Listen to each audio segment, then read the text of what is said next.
എല്ലാവർക്കും സുഖമല്ലേ? എക്സാം ഒക്കെ എങ്ങനെ പോകുന്നു? അതെ, നമുക്കിന്ന് സിമ്പിളായിട്ട് ഉണ്ടാക്കാൻ പറ്റുക 3 ഡക്കേഴ്സ് നോക്കിയാലോ? ഇത് ടേബിളിലോ റൂമിലോ അല്ലെങ്കിൽ നമ്മുടെ വീടിൻ്റെ എവിടെ വേണേലും യൂസ് ചെയ്യാം. അത്ര ക്യൂട്ട് ആൻഡ് എസ്തറ്റിക് ആയിട്ട് ഉണ്ടാക്കാൻ പറ്റും കേട്ടോ. അപ്പോൾ നമ്മുടെ ആദ്യത്തെ പ്രോഡക്റ്റ് ഉണ്ടാക്കാൻ വേണ്ടി ഇതുപോലെ നമ്മൾ കാർഡ്ബോർഡിൻ്റെ പീസിലേക്ക് ഹാഫ് മൂണിൻ്റെ രീതിയിൽ ഒന്ന് കട്ട് ചെയ്ത് ഒന്ന് കളർ ചെയ്തെടുക്കുക കേട്ടോ. എന്നിട്ട് ഇതുപോലെ ജാമിൻ്റെയൊക്കെ അല്ലെങ്കിൽ ഏതെങ്കിലും ഒരു ബോട്ടിലിൻ്റെയൊക്കെ ക്യാപ്പ് കാണും, അതിലേക്ക് ഇതുപോലെ ഒന്ന് ഒട്ടിച്ചു കൊടുക്കുക. ഇനി നമുക്ക് ഈ മൂണി വെക്കാൻ ഒരു സുന്ദരനെ വേണം. അപ്പം ഞാനിവിടെ റാബിറ്റിനായിട്ട് ഉണ്ടാക്കിയേ. അത് ക്ലേ വെച്ചുണ്ടാക്കി. നിങ്ങൾക്ക് വേണമെങ്കിൽ പേപ്പറിലേക്ക് റാബിറ്റിൻ്റെ ഷേപ്പിലേക്ക് ഒന്ന് സ്റ്റിക്കർ പോലെ വരച്ച് ഒന്ന് കട്ട് ചെയ്ത് ഇതുപോലെ ഒട്ടിച്ചു കൊടുത്താൽ മതി കേട്ടോ. പിന്നെ റാബിറ്റ് തന്നെ വേണമെന്നില്ല, നിങ്ങൾക്ക് ഏത് ക്യാരക്ടറാണ് ഇഷ്ടം അത് വേണമെങ്കിലും നമുക്ക് വെച്ച് കൊടുക്കാം. ഇനി നമ്മൾ ബേസ് ആയിട്ട് കൊടുത്തിരിക്കുന്ന നമ്മുടെ ആ ക്യാപ്പ് കൂടി ഒന്ന് ഹൈഡ് ചെയ്യണം. അപ്പോൾ അതിന് വേണ്ടി ഞാനിവിടെ വൈറ്റ് ക്ലേ ആണ് യൂസ് ചെയ്തത്. അത് വെച്ച് നമ്മൾ ഈ ക്ലൗഡ് ഉണ്ടല്ലോ അതുപോലെ ഏകദേശം ഒന്ന് ആക്കി എടുത്തിട്ടുണ്ട്.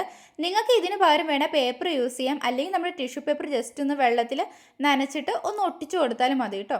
പിന്നെ നിങ്ങളുടെ കയ്യിലുള്ള ഐറ്റംസൊക്കെ അതിൽ ഒട്ടിച്ചു കൊടുത്ത് അത് കൂടുതൽ ഡെക്കറേറ്റ് ചെയ്യാം. ഞാനിവിടെ പേപ്പർ സ്റ്റാർ ഉണ്ടാക്കിയിരുന്നു, എന്നിട്ട് അതൊക്കെ ഇങ്ങനെ കുത്തി കൊടുക്കുന്നുണ്ട്. ഞാനത് കാണിക്കാത്ത, ഞാൻ എപ്പോൾ പേപ്പർ സ്റ്റാർ ഉണ്ടാക്കിയാലും ആ ഒരു കറക്റ്റ് സ്റ്റൈലിലേക്ക് വരില്ല കേട്ടോ. അതുകൊണ്ടാണ് ഞാൻ ഉണ്ടാക്കുന്ന കാണിക്കാത്തത്. ഇത്രയേ ഉള്ളൂ സംഭവം. വളരെ സിമ്പിളാണ്, എന്നാൽ കാണാൻ ഭയങ്കര ക്യൂട്ടോ ആട്ടോ. പിന്നെ ഇത് നിങ്ങൾക്ക് ഇഷ്ടമുള്ള പോലെയൊക്കെ ലൈറ്റോ അല്ലെങ്കിൽ എന്തെങ്കിലുമൊക്കെ ഇട്ട് കൊടുത്ത് ഡിസൈൻ ചെയ്തെടുക്കാം. അങ്ങനെ നമ്മുടെ ആദ്യത്തെ ഐറ്റം കഴിഞ്ഞു. ഇനി രണ്ടാമത്തെ ഐറ്റം ഉണ്ടാക്കാനായിട്ട് ഇതുപോലെ ഒരു കാർഡ്ബോർഡിൻ്റെ പീസ് എടുത്ത് ഈ ഒരു ഷേപ്പിലേക്കൊന്ന് കട്ട് ചെയ്തെടുക്കാം കേട്ടോ. നിങ്ങൾക്ക് ഇഷ്ടമുള്ള മെഷർമെൻറ്റ് എടുക്കാം, എത്ര എടുത്താലും കുഴപ്പമൊന്നുമില്ല.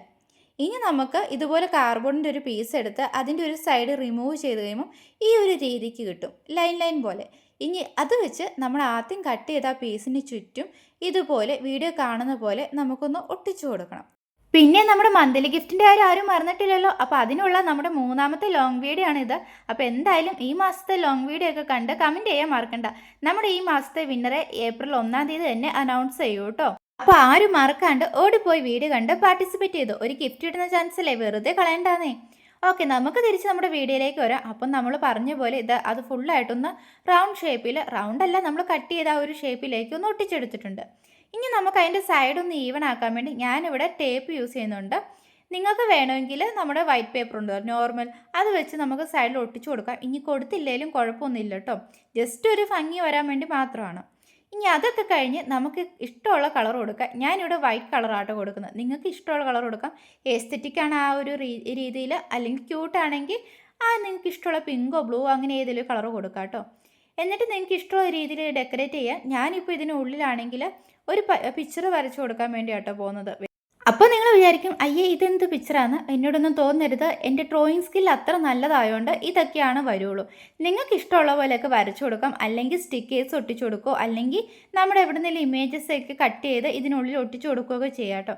ഞാനിപ്പോൾ അതൊക്കെ ചെയ്യാനുള്ള മടി കൊണ്ട് ചുമ്മാ ഒരു ഫ്ലവർ ഇങ്ങനെ വരച്ചു കൊടുത്തതാണ്. അത് കഴിഞ്ഞ് പിന്നെ എന്തോ ഒരു മിസ്സിങ് തോന്നിയുണ്ട്. ഞാൻ നമ്മുടെ ഇവിടെ നേരത്തെ ക്ലേ കൊണ്ട് ഉണ്ടാക്കിയ 2 ആൾക്കാരുണ്ടായിരുന്നു, ഒരു ഹണി ബീയും പിന്നെ ഒരു കോഴിക്കുഞ്ഞും. അവരെ കൂടെ അങ്ങ് വെച്ച് കൊടുത്തു കേട്ടോ. നിങ്ങൾ വെക്കുമ്പോൾ നിങ്ങൾക്ക് ഇഷ്ടമുള്ള രീതിയിലൊക്കെ ഡെക്കറേറ്റ് ചെയ്ത് വെക്കാൻ പറ്റും. ഇനി നമുക്ക് ഇതിൻ്റെ ബാക്കിലായിട്ട് ഡബിൾ സൈഡ് ടേപ്പ് ഒട്ടിച്ചു കൊടുത്ത് നമ്മുടെ ഭിത്തിയിലേക്ക് വെച്ചാലും ഇത് അടിപൊളിയായിരിക്കും. അല്ല ടേബിളോ വേണേലും ഇതുപോലെ നമുക്ക് വെക്കാം കേട്ടോ. ഇനി നമ്മുടെ മൂന്നാമത്തെ ആയിട്ട് ഇതുപോലൊരു കുപ്പി വേണം. അപ്പോൾ അതിൻ്റെ ക്യാപ്പ് ഊരി ഇതുപോലൊരു ഗ്രീൻ കളർ പേപ്പർ അതിൻ്റെ ഉള്ളിലേക്ക് ജസ്റ്റ് ഇതുപോലെ ഒന്ന് വെച്ച് കൊടുക്കുക. ഇനി ഞാൻ അതിനുള്ളിൽ കുറച്ച് ഫ്ലവേഴ്സൊക്കെ വെക്കാനാണ് പോകുന്നത്. നിങ്ങൾക്ക് ഇഷ്ടമുള്ള സംഭവങ്ങളൊക്കെ വെക്കാം. ഇനി പേപ്പർ വരയ്ക്കുന്ന പകരം നിങ്ങൾക്ക് വേണേൽ ക്ലേ യൂസ് ചെയ്യാം, അല്ലെങ്കിൽ ഞാൻ നേരത്തെ പറഞ്ഞ പോലെ കട്ടിങ്സ് യൂസ് ചെയ്യാം കേട്ടോ. പിന്നെ എന്താണേലും അതിൻ്റെ താഴെ ഇതുപോലെ ഒരു ഇത്തിരി പേപ്പർ വിടണം. നമുക്കത് മടക്കി ഇതുപോലെ ആ പേപ്പറിൻ്റെ മേലെ ഒട്ടിക്കാനാണ്. പിന്നെ ഫ്ലവർ മാത്രമായാൽ എന്തോ ഒരു പോരാകി വന്നുകൊണ്ട് ഞാനൊരു ചെറിയ മോയിലും കുട്ടനും കൂടെ അതിൻ്റെ ഇടയ്ക്ക് വെക്കുന്നുണ്ട് കേട്ടോ. ഇനി ഇത്രേ ഉള്ളൂ നമ്മുടെ ക്യാപ്പിലുള്ള പരിപാടി. ഇനി അടുത്ത പരിപാടി എന്ന് വെച്ചാൽ നമ്മുടെ ബോട്ടിനുള്ളിൽ ചെറിയ ഫെയറി ലൈറ്റൊക്കെ കാണുമല്ലോ, അത് വെച്ച് കൊടുക്കുക. എൻ്റെ കയ്യിലാണ് ബോട്ടിനേക്കാളും വലിയ ക്യാൻഡിലാണ് ഉണ്ടായിരുന്നത്. പിന്നെ വേറെ നിവൃത്തിയൊന്നും ഇല്ലാത്തതുകൊണ്ട് അത് അതിൻ്റെ ഉള്ളിലേക്ക് ഒട്ടിച്ചിട്ട് നമ്മൾ നോർമലി ക്യാപ്പ് അതിൻ്റെ ഉള്ളിൽ ഇതുപോലെ ഇൻസേർട്ട് ചെയ്ത് ഒന്ന് അടച്ചു കൊടുക്കുക. ഇത്രയുള്ള പരിപാടി. നിങ്ങൾക്ക് ഇഷ്ടമുള്ള രീതിയിൽ ഇഷ്ടമുള്ള വലിപ്പത്തിലൊക്കെ ഒട്ടിച്ചു കൊടുക്കാം. ഞാനിവിടെ ക്യാൻഡിൽ വലുതായതുകൊണ്ടാണ് എൻ്റെ ഫ്ലവേഴ്സൊക്കെ ഞാൻ ഇത്ര ചെറുതാക്കിയത് കേട്ടോ. ഒത്തിരി വലിയ ഫ്ലവേഴ്സൊക്കെ വരച്ചു കൊടുക്കുകയാണെങ്കിൽ ഇതിൽ നല്ല രസമായിരിക്കും കാണാൻ. പിന്നെ ഫുള്ളായിട്ട് ലൈറ്റൊക്കെ ഇട്ട് നമ്മൾ ഫുള്ളായിട്ട് ഡെക്കറേറ്റ് ചെയ്തെടുത്തിട്ടുണ്ട്. അപ്പോൾ നിങ്ങൾക്ക് വീഡിയോ ഇഷ്ടമായ ലൈക്ക് ചെയ്യാനും സബ്സ്ക്രൈബ് ചെയ്യാനും മറക്കണ്ട കേട്ടോ. കൂടെ നമ്മുടെ മന്ത്ലി ഗിഫ്റ്റിൻ്റെ കാര്യം മറക്കണ്ട. ബൈ.